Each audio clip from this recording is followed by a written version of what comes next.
जब दो लोग हाथ थामे प्रेम की राह चल रहे हों तो रास्ते में आने वाली बड़ी बड़ी मुसीबतों से टकराने को भी तैयार रहते हैं। लेकिन जब मुश्किल किसी ऐसे इंसान की वजह से पैदा हो जाए जो ठीक इसी राह पर चल रहा हो, तब ये एक त्रिकोण जैसी स्थिति बन जाती है, जहां तीन व्यक्ति अपने अपने कोण पर अडिग होते हैं और अपनी अपनी तरह से ही जीवन को देखते हैं। तब इन तीन कोणों का मिलना कैसे हो?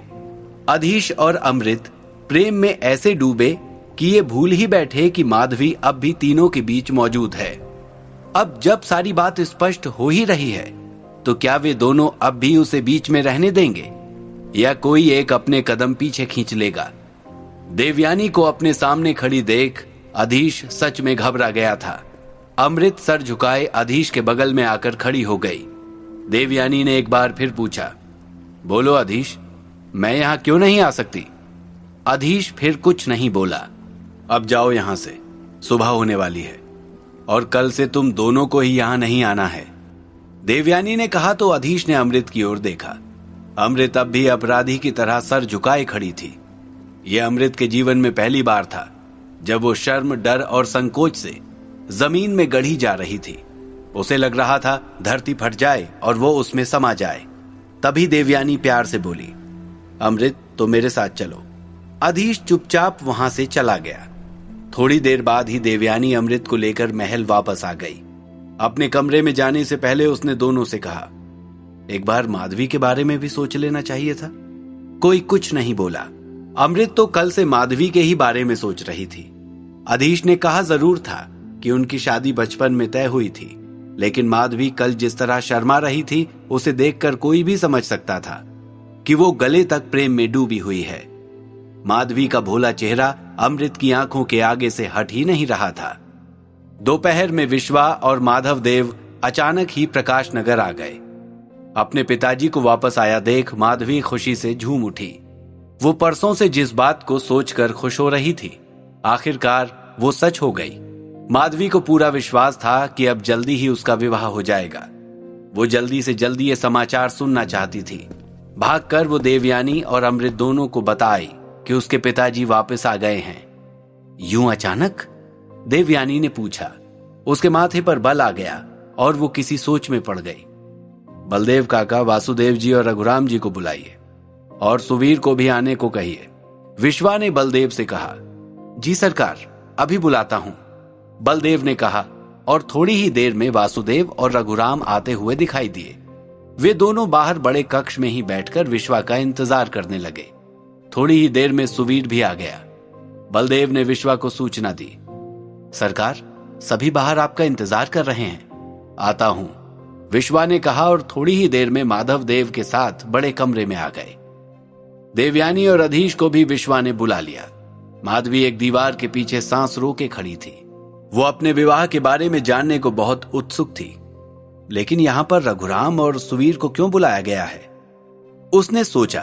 फिर अगले ही पल मन से ये विचार झटक दिया, होगा कोई काम? शादी विवाह में हजारों काम होते हैं। जब सभी लोग आकर बैठ गए तो विश्वा ने कहना शुरू किया, आपको पता है, महाराजा वीर प्रताप मेरे संरक्षक रहे हैं और मैं उनका बहुत सम्मान करता हूं। सब ध्यान से विश्वा को देख रहे थे। देवयानी और माधव देव के अलावा किसी को पता नहीं था कि क्या बात है। वासुदेव, आपने राज परिवार के बारे में पता किया? विश्वा ने पूछा। जी, आपके कहने पर मैंने बहुत से दूत वहां भेजे थे, लेकिन अब तक कोई संदेश नहीं मिला, वासुदेव ने कहा। ठीक है, फिर रघुराम जी, मैं आपको ही राजकुमारी अमृत का संरक्षक समझता हूं और राजकुमार सुवीर प्रताप, आप राजकुमारी के भाई होने के नाते उनके अभिभावक भी हैं, विश्वा ने कहा। जी विश्वा जी, आप आज्ञा करें, रघुराम ने कहा। सुवीर को तो अब भी कुछ समझ में नहीं आ रहा था। रघुराम जी, राजकुमार सुवीर, मैं अधीश के लिए राजकुमारी अमृत का हाथ आपसे मांग रहा हूं। यदि आपको आपत्ति ना हो तो मैं जल्दी से जल्दी दोनों का विवाह करना चाहता हूं, विश्वा ने अधीश की ओर देखते हुए कहा। तो अधीश एक पल को सन्न रह गया। उसे समझ में ही नहीं आया कि क्या हुआ। फिर उसने देवयानी को देखा तो वो मुस्कुरा रही थी। ये तो हमारे लिए बहुत खुशी की बात होगी। क्या आपने राजकुमारी जी से पूछ लिया है? रघुराम ने कहा। जी, मैंने तो नहीं पूछा, लेकिन आप खुद पूछ लीजिए। और मुझे कल अपना जवाब दे दीजिए, विश्वा ने कहा। वे लोग कुछ देर और बातें करते रहे। सभी लोग बहुत खुश थे। अधीश तो जैसे हवा में उड़ रहा था। अब वो जल्दी से जल्दी अमृत से मिलकर उसे सब कुछ बताना चाहता था, लेकिन कैसे? लेकिन किसी को भी पता नहीं चला दीवार के पीछे खड़ी माधवी पर क्या गुजरी थी। उसका दिल टूटकर चूर चूर हो गया था। उसके मुंह से एक शब्द नहीं निकला, ना ही आंखों से एक आंसू। देवयानी उसके कमरे में गई तो वो सर दर्द का बहाना बनाकर सो गई। अब तक अमृत को भी खबर मिल चुकी थी। सुवीर विश्वा के पास से उठकर सीधा अमृत से मिलने गया और सारी बात कहकर सुनाई। अमृत को तो अपने कानों पर विश्वास ही नहीं हुआ। बताओ दीदी, क्या तुम तैयार हो? सुवीर ने पूछा। अमृत शर्मा गई और बोली, जैसा तुम और रघुराम जी ठीक समझे। लेकिन अमृत का खिला हुआ चेहरा देखकर सुवीर ठीक ही समझ गया। अच्छा, सुवीर ने कहा, मुझे तो कोई खास पसंद नहीं है अधीश। अभी उसका वाक्य पूरा भी नहीं हुआ था कि अमृत ने उसका कान उमेट दिया। सुवीर हंसता हुआ बहन के गले लग गया। बहुत दिनों बाद इन भाई बहन के जीवन में कोई खुशी आई थी। माधवी बेटा, क्या हुआ? बहुत सर दुख रहा है क्या? माधव देव पूछते हुए माधवी के कमरे में आ गए। नहीं पिताजी, सब ठीक है। माधवी उठकर बैठ गई, लेकिन माधव देव ने उसके चेहरे पर उदासी साफ देख ली। बेटे, कई बार जीवन में हमें बहुत कुछ ऐसा करना पड़ जाता है जो हम कभी सपने में भी नहीं सोच सकते, माधव देव ने कहा। फिर वे बहुत देर तक बैठकर उसे समझाते रहे। कुछ देर में देवयानी वहां आ गई। उसकी गोद में सर रखकर माधवी बहुत देर तक रोती रही और रोते रोते ही सो गई। अमृत आजकल माधवी का सामना करने से बच रही थी, लेकिन कब तक? शादी की तैयारियां शुरू हो चुकी थी। तय हुआ था कि अमृत और अधीश की शादी के बाद अधीश गुरुकुल चला जाएगा। वहां से लौटकर माधवी से विवाह होगा। अधीश को अब तक अमृत से बात करने का मौका नहीं मिला था। माधवी सबके सामने खुश रहने का दिखावा भी करती। ज्यादातर समय अकेले अपने कमरे या बागीचे में ही रहती। एक शाम माधवी अपने खरगोशों के साथ खेल रही थी। बागीचे में बहुत सी घनी झाड़ियां थी। उन झाड़ियों में बहुत से जहरीले कीड़े मकोड़े भी छिपे रहते थे। शाम ढलने लगी और अंधेरा बढ़ गया। देवयानी माधवी को खोजते हुए बगीचे में आ गई। माधवी, अकेली क्या कर रही हो वहां? अंधेरा होने वाला है, चलो वापस, उसने कहा। हाँ, आती हूं दीदी, माधवी ने कहा और अपने खरगोश को वापस बाड़े में डालकर मुड़ी और देवयानी की ओर कदम बढ़ाया तो उसे लगा कि किसी गुदगुदी और चिकनी चीज पर उसका पैर पड़ गया है। वो देखने के लिए झुकी तो उसके दाएं पैर के अंगूठे पर लगा जैसे किसी ने अंगारा रख दिया है। माधवी चीख पड़ी। क्या हुआ माधवी? देवयानी घबराकर उसके पास आई। पता नहीं, दर्द, माधवी ने बुदबुदाया और बेहोश होकर गिर पड़ी। देवयानी ने एक काला नाग वहां से भागते देखा। वो भी घबरा गई और चिल्लाने लगी, कोई मदद करो, माधवी को नाग ने डस लिया है। सेवक दौड़े आए। माधवी को कमरे में ले जाकर लिटाया गया। सभी लोग इकट्ठे हो गए। अधीश खुद वैद्य जी को लेकर आया। वैद्य जी ने नाड़ी देखी और कुछ जड़ी बूटियां घाव पर बांध दी। जहर का असर भयानक है। उससे भी अधिक बुरा यह है कि बच्ची घबराकर बेहोश हो गई। यदि व्यक्ति होश में रहे तो जीने की इच्छा बनी रहती है और वो मृत्यु से लड़ लेता है। अभी मैंने औषधि दे दी है, यदि आधी रात तक भी होश नहीं आया तो। वैद्य जी ने आगे कुछ नहीं कहा। ऐसा मत कहिए वैद्य जी, मेरी यही इकलौती संतान है। माधव देव ने वैद्य के पैर पकड़ लिए। ईश्वर से प्रार्थना कीजिए श्रीमान, उसके अलावा और कोई रास्ता नहीं है, वैद्य जी बोले। साथ ही कुछ देर पहले महल में चहल पहल मची हुई थी। शादी की तैयारियां जोरों पर थी और अब अचानक ये विपत्ति टूट पड़ी। सभी लोग माधवी के आसपास ही बैठे हुए थे। अधीश, क्या तुम अभी कुछ नहीं कर सकते? विश्वा ने अधीश से पूछा। सबकी नजरें उसकी ओर उठ गईं। माधव देव ने कातर निगाहों से उसकी ओर देखा। अधीश खड़ा हुआ और सीधा कमरे से बाहर निकल गया।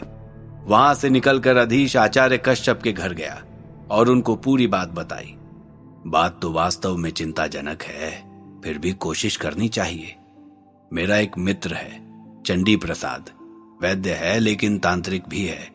उसके पास कई ऐसी सिद्धियां हैं कि मुर्दे में भी जान फूंक दे। किसी तरह उन्हें ले आओ। आचार्य कश्यप ने कहा, आप मुझे उनका पता दें, मैं अभी जाकर ले आऊंगा। अधीश ने कहा। आचार्य कश्यप ने तांत्रिक का पता अधीश को बता दिया, साथ ही एक चिट्ठी भी लिख कर दे दी।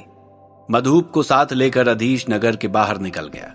नगर के बाहर जंगलों को पार करके पुराने शमशान में तांत्रिक चंडी प्रसाद की कुटिया बनी हुई थी। रात हो चुकी थी। किसी तरह अधीश उनके पास पहुंचा और आचार्य कश्यप को चिट्ठी देकर अपने साथ चलने की विनती की, लेकिन उन्होंने कहीं भी जाने से मना कर दिया।